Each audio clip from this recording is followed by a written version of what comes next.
தமிழ் சினிமாவில் விஜய் மற்றும் அஜித் இவங்க ரெண்டு பேருக்கும் இடையில இருக்கக்கூடிய நட்பு பார்த்தீங்கன்னா நேற்று இன்னைக்கு மட்டுமே ஆரம்பிச்சது கிடையாது. பல காலங்களாக தொடர்ந்து வர இவங்களோட அழகான நட்பு இப்போ வரைக்குமே பார்த்தீங்கன்னா தொடர்ந்துட்டு தான் இருக்கு. இந்த ஒரு விஷயத்த நிரூபிக்கிற மாதிரியான ஒரு நெகிழ்ச்சியான சம்பவம் பார்த்தீங்கன்னா இன்னைக்கு சென்னையில் வந்து நடந்திருக்கு.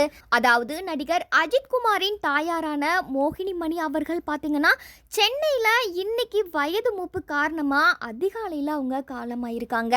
இந்த ஒரு விஷயம் ஒட்டுமொத்த தமிழகத்தையுமே உலுக்கியிருக்கு. இந்த துயரமான செய்தியை கேட்டதுமே நம்ம தமிழக முதலமைச்சரும் அஜித்தின் நெருங்கிய நண்பருமான விஜய் அவர்கள் பார்த்தீங்கன்னா ஃபர்ஸ்ட் அவரோட சோஷியல் மீடியா பக்கத்துல தான் அவரோட ஆழ்ந்த இரங்கலை வந்து தெரிவிச்சிருந்தாரு.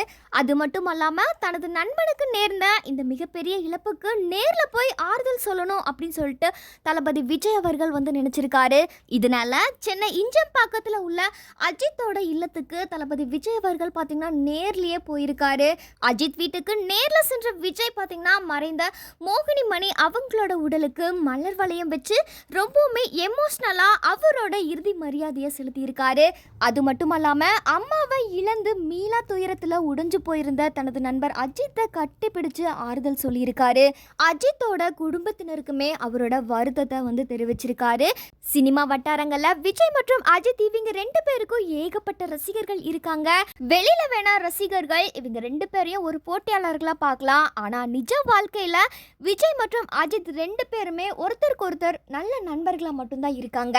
இந்த நிலையில இன்னைக்கு தல அஜித் மற்றும் தளபதி விஜய் ரெண்டு பேருமே ஹக் பண்ணிக்கிட்ட ஒரு விஷயம் பார்த்தீங்கன்னா இன்னைக்கு ரசிகர்கள் மத்தியில பெரும் நெகிழ்ச்சியை வந்து ஏற்படுத்தி இருக்கு.